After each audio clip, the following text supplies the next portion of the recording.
श्री स्वामी समर्थ. नमस्कार मंडळी. तर मंडळी, आजचा विषय एकदम साधा आणि सोपा आहे. आपल्या मुलांचं लग्न हे लवकर ठरत नाही, त्यासाठी मी खूप प्रभावी असा साधा आणि सोपा उपाय, परंतु खूप असा महत्वाचा आहे, तो आपल्याला करायचा आहे. फक्त आपल्याला गाईला ही वस्तू आहे तर ती खाऊ घालायची आहे, ज्यामुळे मुलांच्या कुंडलीमध्ये कितीही भयंकर दोष असतील, नजर दोष असू द्या, कालसर्प दोष असू द्या, राहू केतू शुक्र ग्रह, तर हे सर्व यांचा जो असर आहे तर तो कमी होईल आणि मुलांचं लग्न हे लवकरात लवकर ठरेल. त्यापूर्वी आपण गायीचं महत्त्व थोडक्यात जाणून घेऊया. हिंदू धर्मात गायीला गोमाता असं म्हटलं आहे. ती अत्यंत पवित्र आणि आध्यात्मिक दृष्ट्या महत्वाची मानली जाते.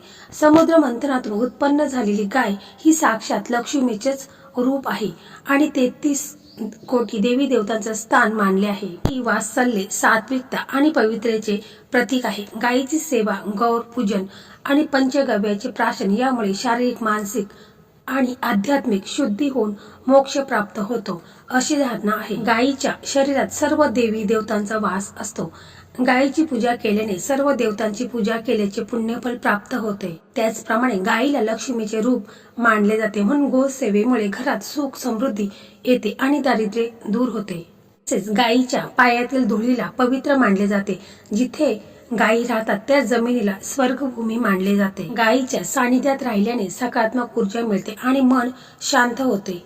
सेवेने पूर्वजन्माची पापे नष्ट होतात. त्याचप्रमाणे गायीची सेवा केल्याने, गायीला ही वस्तू आपण खाऊ घातल्याने मुलांच्या कुंडलीमध्ये कितीही भयंकर दोष असतील, ग्रह दोष असू दे, नजर दोष, पितृदोष, ते संपूर्ण नष्ट होतील. तर पहा, हा उपाय आहे. तर हा उपाय घरातील कोणीही करू शकते, म्हणजे मुलाची आई करू शकते, मुलं स्वतः असेल तर त्यांनी केला तरी देखील चालेल, किंवा काकी असेल, वहिनी असेल, कोणी असेल किंवा बहीण असेल तर कोणीही हा उपाय करू शकतो. तर उपाय एकदम साधा सोपा आहे, परंतु खूप असा प्रभावी उपाय आहे. या उपायाने बऱ्याच मुलामुलींचं लग्न देखील ठरलेलं आहे. तशा मला कमेंट देखील आलेल्या आहेत. कारण याच्या अगोदर मी असाच एक व्हिडिओ बनवला होता, तर त्यामध्ये बऱ्याच मुलामुलींचं लग्न देखील ठरलेलं होतं. फक्त कोणताही उपाय पूर्ण विश्वासाने, श्रद्धेने करायचा आहे, त्यामुळे त्याचा आपल्याला लाभ होत असतो. परंतु मनात किंतु परंतु आणायचा नाही. उपाय करत असताना मन एकदम आपलं शांत असायला हवं, प्रसन्न असायला हवं, मनामध्ये पॉझिटिव्ह विचार असायला हवे. तर पहा, आपल्याला गाईला ही वस्तू खाऊ घालायची आहे. तर ती वस्तू कोणती आहे? तर बघा, आपल्याला मसूर डाळ लागणार आहे.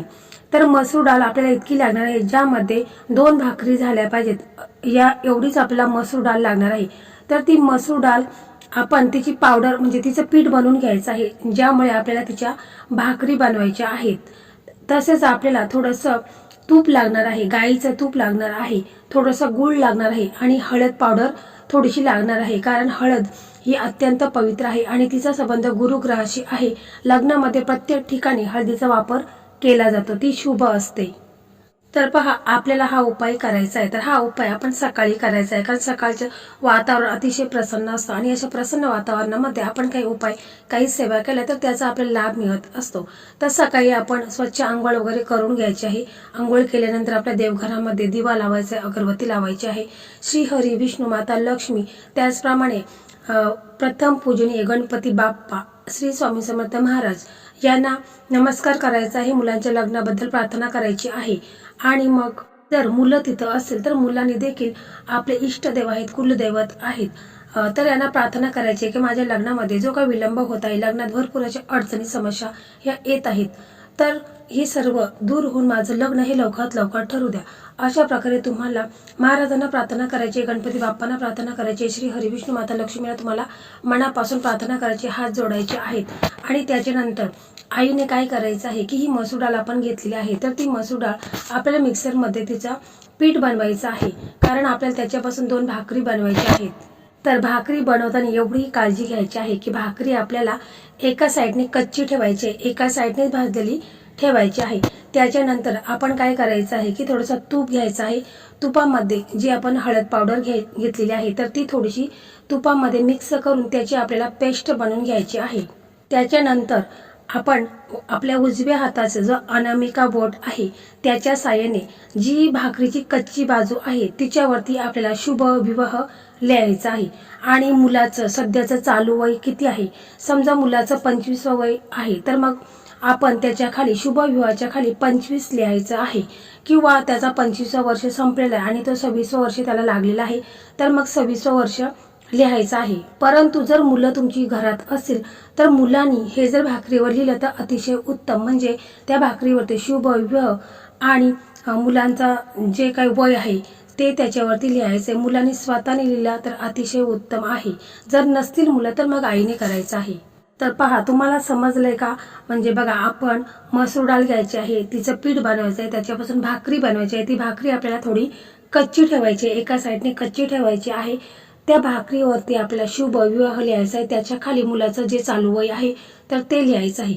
त्याच्यानंतर बघा, जी भाकरी आहे त्याच्यावरती आपण शुभ विवाह लिहिलेला आहे, त्याच्यावरती आपल्याला थोडासा गुळाचा खडा ठेवायचा आहे आणि मग ते आपल्याला अशी गुंडाळून घ्यायची आहे. आणि मग जर तुमचा मुलगा मुलगी समोर असतील तर आपल्याला मुलांच्या माथ्याला ती स्पर्श करायची आहे. समजा तुमची मुलं जॉब निमित्ताने किंवा कोणत्याही कामानिमित्ताने, व्यवसाय निमित्ताने बाहेर राहत असतील तर मग तुम्हाला तुमच्या मुलाचा फोटो तुमच्या समोर आणायचा आहे आणि मनातल्या मनात त्याचं ध्यान करायचं आहे की असं समजायचं आहे की मी ही भाकरी आहे ती मुलाच्या डोक्याला, माथ्याला स्पर्श करत आहे. असा आपल्याला मानसिक स्पर्श, याला मानसिक स्पर्श असं म्हणतात.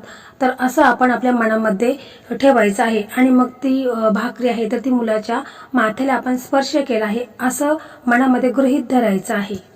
त्याच्यानंतर काय करायचं आहे की ही भाकरी आहे तर ती एका प्लेटमध्ये घ्यायची आहे.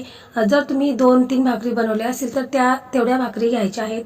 त्याचप्रमाणे आपल्याला एक तांब्या भरून पाणी घ्यायचं आहे, हळद कुंकू घ्यायचं आहे आणि मग आपण जिथे कुठे गाय असेल तिथे जायचं आहे. जर तुमच्या घरासमोर जवळपास कुठे गाय असेल तर तिथे जायचं आहे. आणि जर समजा तुम्ही शहरामध्ये राहत असाल आणि तिथे गायी वगैरे नसतील तर मग तुम्ही सरळ गोशाळेमध्ये जायचं आहे, किंवा तुम्ही हा उपाय तुमच्या गावाला येऊन केला तरी देखील चालेल. तर मग तुम्हाला गोशाळेमध्ये गेल्यानंतर तुम्हाला प्रथम गायीच्या उजव्या पायावरती तुम्हाला एक तांब्या पाण्याचा ओतायचा आहे. त्यानंतर गायीला हळद कुंकू लावायचं आहे आणि आपण ही भाकरी आणलेली आहे तर ती भाकरी गायीला आपण खाऊ घालायची आहे आणि आपण गायीच्या पाठीवर जो उंबरठा असतो त्याला स्पर्श करायचा आहे. आणि मग आपण गायीसमोर हात जोडायचे आहेत. मनात जी काही आपली इच्छा आहे तर ती बोलायची आहे की माझ्या मुलांच्या कुंडलीमध्ये जे काही दोष निर्माण झाले आहेत, कुंडलीमध्ये कालसर्प दोष आहे, राहू केतू गुरु शुक्र, जे काही पितृदोष आहे, नजर दोष आहे, लोकांची वाईट नजर आहे, ती दूर होऊन माझ्या मुलांचं लग्न हे लवकरात लवकर ठरू द्या असं तुम्हाला मनापासून श्रद्धेने, पूर्ण विश्वासाने तुम्हाला गायीपाशी बोलायचं आहे. कारण गायीच्या पोटामध्ये 33 कोटी देवी देवतांचा वास असतो आणि आपण असं बोलल्यानंतर ही आपली पूर्ण प्रार्थना 33 कोटी देवी देवतांपर्यंत पोहोचते आणि यामुळे 33 देवी देवतांचा आशीर्वाद आपल्याला प्राप्त होत असतो. फक्त आपण उपाय करताना श्रद्धेने, विश्वासाने करायचा आहे. जर गाय चांगली असेल, गरीब गाय असेल तर तुम्ही गायीभोवती एक प्रदक्षिणा देखील मारू शकता. मंडळी, हा उपाय तुम्ही एका मंगळवारपासून सुरू करायचा आहे आणि तुम्हाला 7 मंगळवारपर्यंत हा उपाय करायचा आहे. ही भाकरी आहे तर ती 7 वेळा आपल्याला गायीला खाऊ घालायची आहे.